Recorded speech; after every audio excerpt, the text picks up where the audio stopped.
কতটা পরিশ্রম করতে হয়েছে জিপিএ 5 পেতে? অনেক পরিশ্রম করতে হয়েছে, সারাদিন রাত আমরা শুধু অনেক পরিশ্রম করতে হয়েছে। আমাদেরকে কেউ দেখতেই পেতো না, এমন অবস্থায় এত পড়াশোনা করেছি। মানে পড়াশোনার জন্য আপনারা রুমের ভিতরেই থাকতেন সব সময়? সময় রুমে থাকতাম, মানে রুম থেকে বেরই হতাম না। আমাদেরকে লাস্ট 3 মাস মনে আমাদের বাবা মা রুম থেকে ওইভাবে বেরো হইতে দেখতো না, এমন অবস্থা।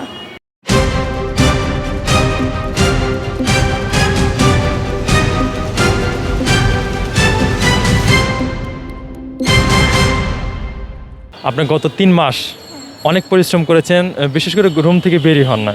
তো এই টাইমটাতে আপনার যে ফ্রেন্ড সার্কেল বন্ধুবান্ধব ছিল তারা আপনার খোঁজ নিয়েছে কিনা বা আপনার সাথে কথা বলার চেষ্টা করেছে কিনা, এবং যখন দেখা হয়েছে তখন তাদেরকে কিভাবে কনভিন্স করেছেন? আসলে ওরাও সেভাবে পড়াশোনা করছে, আর বলতে গেলে আমার ফ্রেন্ডরা ওইরকম না, সাপ। ওরা আমার খোঁজ খবরও নেয় নাই। এই যে এখন যে এসএসসির পরে যে আমার ছুটিটা ছিল, তখনও আমার কোনো খোঁজ খবর নেয় নাই, কেউই খোঁজ খবর নেয় নাই। সবকিছু তুমি সব জায়গা থেকে বাইরে, আর আমরা খোঁজ খবর নেব। এই ছিল। মানে একজনের জন্য সব অ্যাপস মোবাইল এসব থেকে দূরে ছিলেন? হ্যাঁ, সব কিছু ডিঅ্যাক্টিভেট করে ফেলেছিলাম, মানে অ্যাক্টিভ ছিলামই না। লাস্ট কয়েকদিন আগে হয়তো বা খুলছি এরকম। কেন? না, পড়াশোনার ক্ষতি হয়, কারণ অনেক মেসেজ আসে, অনেক মানে ভালো লাগে না, এই জন্য পড়াশোনার ক্ষতি হবে, এই জন্যই আমরা ডিঅ্যাক্টিভেট করেছি। আলহামদুলিল্লাহ জিপিএ 5 গোল্ডেন এ প্লাস পেয়েছি। আলহামদুলিল্লাহ জিপিএ 5। আপনি জিপিএ 5 পেয়েছেন, কেমন লাগছে এখন? অনেক ভালো লাগতেছে।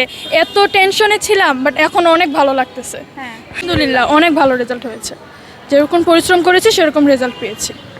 পরিবারের লোকজন কি খুশি? সবাই খুশি, অনেক খুশি সবাই। কোন ডিপার্টমেন্টে ছিলেন? সায়েন্সের ছিলাম।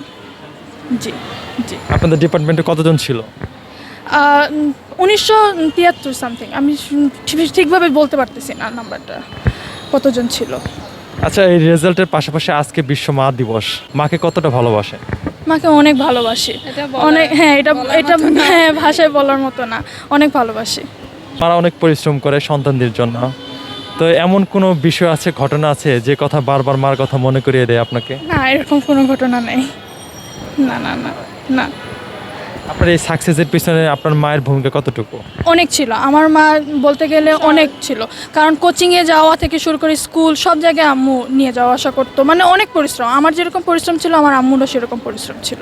এখন কলেজে ভর্তি হব, আর এই তো। কলেজে কি সায়েন্সে থাকবেন? হ্যাঁ, সায়েন্সেই থাকবো। আপনার ফিউচার প্ল্যানটা কি? আমার ফিউচার প্ল্যান বলতে আমি বিদেশে যাওয়ার ইচ্ছা, বাইরে সেটেল হওয়ার ইচ্ছা। স্টাডি সেটেল, ম্যারিডলি এখনই তো বিয়ে করতেছি না, বিয়ে করতে করতে এখনো অনেক দেরি। আপাতত